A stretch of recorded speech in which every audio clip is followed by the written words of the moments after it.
Assalamualaikum warahmatullahi wabarakatuh. Bagaimana kabar hari ini anak-anak sekalian?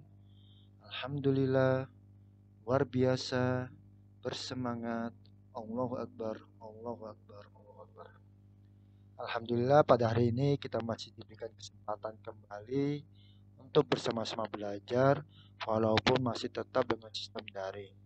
Tetapi itu tidak mengurangi semangat kita untuk terus menuntut ilmu. Nah, pada kali ini kita masih berada pada buku petik, buku penilaian tematik, tema 1, indahnya kebersamaan. Subtema 1, keragaman budaya bangsaku. Biasa, sebelum kita mulai pembelajaran, mari kita awali bersama-sama dengan berdoa dimulai. Berdoa selesai. Nah, pada materi kali ini kita masuk pada muatan IPA KD 3.6 dan 4.6. Perhatikan gambar berikut. Ketika ada orang memukul gendang pada saat pertunjukan tari, maka kalian akan mendengar bunyi atau suara duk duk duk.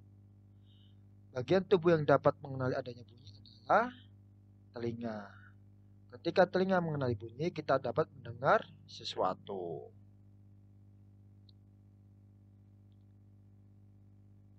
Bunyi dan sumber bunyi. Jadi bunyi adalah sesuatu yang dapat didengar oleh telinga kita. Benda yang dapat menghasilkan bunyi dinamakan sumber bunyi. Ini adalah gambar penggaris ketika dipukul akan berbunyi tak tak. Benda dapat menjadi sumber bunyi apabila ada bagian yang dapat bergetar. Nah, perhatikan contoh berikut. Nah, ini adalah gambar gendang dipukul sehingga permukaannya bergetar. Nah, ketika kita memainkan kecapi, maka ketika kecapi dipetik senarnya sehingga bergetar.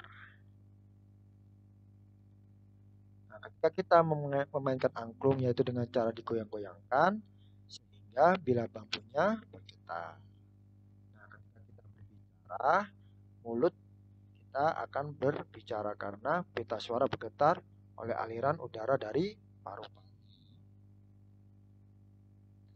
B. Jenis-jenis bunyi.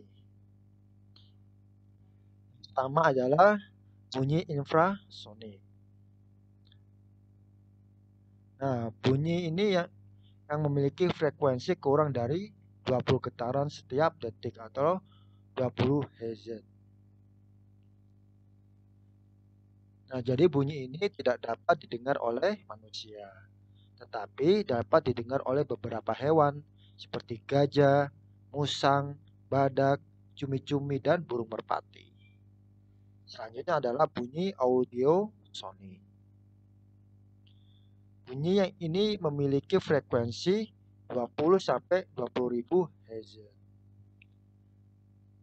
Bunyi ini dapat didengar oleh telinga manusia. Ini adalah bunyi ultrasonik. Bunyi ini memiliki frekuensi lebih dari 20.000 Hz. Bunyi ini tidak dapat didengar oleh manusia, tetapi dapat didengar oleh beberapa hewan seperti kelelawar, paus, lumba-lumba, dan tikus. Kekuatan bunyi. Perbedaan suara yang didengar adalah keras lemahnya suara. Keras lemahnya bunyi yang terdengar disebut kekuatan bunyi. Kekuatan bunyi dipengaruhi oleh amplitudo getaran sumber bunyi dan jarak sumber bunyi dengan pendengar. Amplitudo getaran sumber bunyi.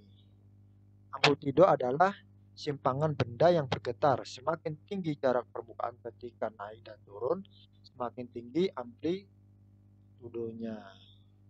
Yang kedua adalah jarak sumber bunyi dengan pendengar. Semakin jauh pendengar dari sumber bunyi, kekuatan bunyi yang didengar akan semakin kecil. D. Perambatan bunyi.